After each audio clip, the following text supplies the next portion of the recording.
नमस्कार दोस्तों, आप सबका कहानियों के चैनल में मैं हार्दिक अभिनंदन करता हूं। कहानियों की श्रृंखला में आज की कहानी है बुद्धि की परीक्षा। चलो कहानी शुरू करते हैं। एक बार एक राजा की कोई संतान नहीं थी। उसकी उम्र ढलती जा रही थी। बहुत प्रयास किए गए पर कोई सफलता हाथ ना लगी। नतीजा सुनने का सुन ही रहा।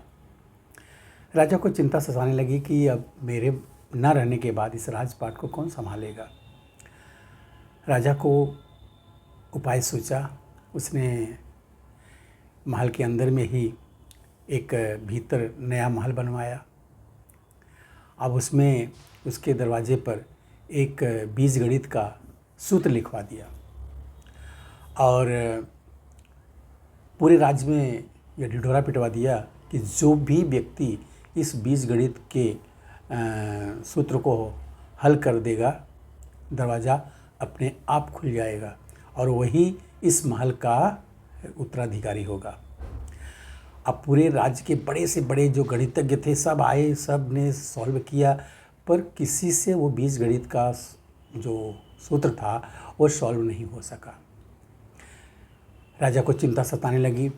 बहुत प्रयास से लोग आते थे, प्रयास करते थे और कुछ नतीजा नहीं निकलता था, सॉल्व नहीं हो पाता था और चले जाते थे।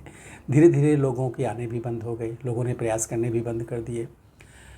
राजा ने पास के राज्यों में भी ढिढोरा पिटवा दिया। अच्छा प्रलोभन था, बहुत लोग आने लगे, पर सूत्र का हल किसी से नहीं हो सका। धीरे धीरे लोग आने कम हो गए। एक दिन केवल 2 ही लोग पहुँचे थे, जिनमें से एक गणितज्ञ थे और एक साधारण युवक। युवक के जीर्ण शीर्ण वस्त्र को देख करके द्वारपाल ने उसके ऊपर क्रोध होकर के उसको बोला, भागो यहाँ से, तुम्हारे बस का नहीं है, तुमसे नहीं हो सकेगा, जाओ। तब तक राजा की दृष्टि उस युवक पर पड़ी तो राजा ने उसे बोला, नहीं, उसको रोको। रुकवाया युवक को और बोला, पहले इस युवक को ही मौका दिया जाए। युवक ने कहा, नहीं, पहले विद्वान व्यक्ति को ही मौका दिया जाए, अगर इनसे नहीं हो सकेगा तो मैं प्रयास करूंगा। राजा बोले, ठीक है, शुरू करो।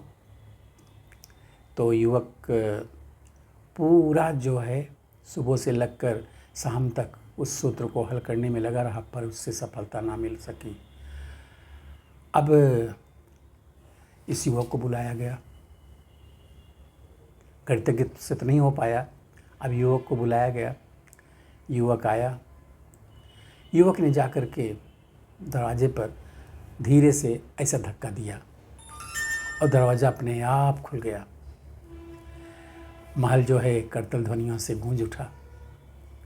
राजा ने पूछा कि तुम कैसे कर पाए इसे। युवक ने कहा कि जब विद्वान व्यक्ति पूरे दिन जूझ रहे थे तब मुझे लगा कि यह भी तो हो सकता है कि यह कोई बीजगणित का सूत्र हो ही नहीं, द्वार पर बुद्धि की कसौटी करने के लिए, बुद्धि की परीक्षा लेने के लिए ऐसे ही लगा दिया गया हो। और वही हुआ। हमने ज़रा सा धक्का दिया, दरवाज़ा खुल गया। जीवन में कई बार ऐसी समस्या से हम जूझते रहते हैं जबकि उसका कोई हल होता ही नहीं है और बात बड़ी छोटी सी रहती है, जैसे इस राजा के बीजगणित के सूत्र की थी। तो दोस्तों, ये रही मेरी कहानी आज की। कैसी लगी कमेंट करके ज़रूर बताएं। नमस्कार।